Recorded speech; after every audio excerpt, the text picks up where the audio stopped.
बारिश में अमीर बहू का बेघर पेड़ ससुराल। सुमित और उसका पूरा परिवार पास के जंगल से लकड़ियां काटकर गांव के बाहर बड़े बड़े फर्नीचर की दुकान में जाकर बेचा करता था। ऐसे ही एक दिन जब सुमित लकड़ी देने दुकान जाता है तो वो काफी देर तक दुकान में मालकिन की बेटी पूजा से बात कर रहा होता है।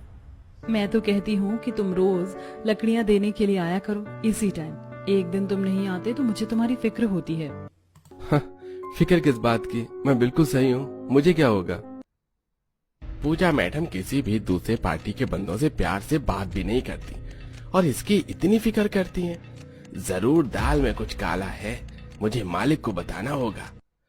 पूजा और सुमित एक दूसरे को पसंद करते थे और इसका शक अशोक को हो जाता है। अब सुमित के वहां से जाते ही अशोक विनोद के घर जाता है। लिविंग हॉल में बैठे विनोद और शोभा को सुमित और पूजा के बीच चल रही बातें बताता है। मालिक, अभी मौका है, पूजा मैडम की मंगनी करवा दीजिए।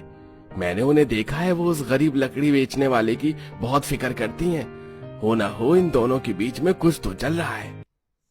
भैया जरा सोच समझ कर बोलो, मेरी पूजा किसी गरीब को पसंद नहीं कर सकती। जरूर आपको कोई धोखा हुआ है।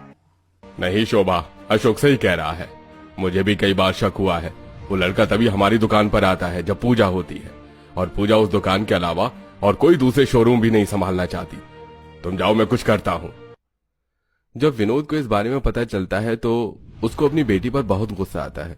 तो वहीं सुमित अपने भाई और पिता के साथ जंगल में लकड़ियां काटकर पेड़ पर बांस की सीढ़ी पर चढ़ते हुए एक छोटे से पेड़ घर में कटी हुई लकड़ी रख रहा होता है। कल का मौसम पता नहीं कैसा हो। अच्छा हुआ जो हम लोगों ने आज ही ज्यादा मात्रा में लकड़ियां काट ली। कल गांव के बाहर बेचने में आसानी होगी। यह तो तूने बिल्कुल सही कहा दिवाकर, और सबसे अच्छी बात तो यह है कि सुमित के कहने पर हमने पेड़ पर अपना छोटा सा पेड़ घर बना दिया। अब बारिश भी होगी तो भी हमारी लकड़ियां गीली नहीं होंगी और ना ही हमें कोई नुकसान होगा।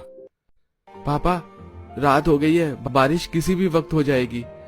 अब हमें घर चलना चाहिए। भाभी गर्भवती हैं, सब घर पर हमारा इंतजार कर रहे होंगे और मुझे आज आप लोगों को कुछ बताना भी है। सुमित की बात सुनकर सब कुल्हाड़ी लिए घर आ जाते हैं और फिर अभी अपने किराए के मकान में चटाई पर बैठकर खाना खाते हैं। और उसी दौरान सुमित सबको पूजा के बारे में बताता है।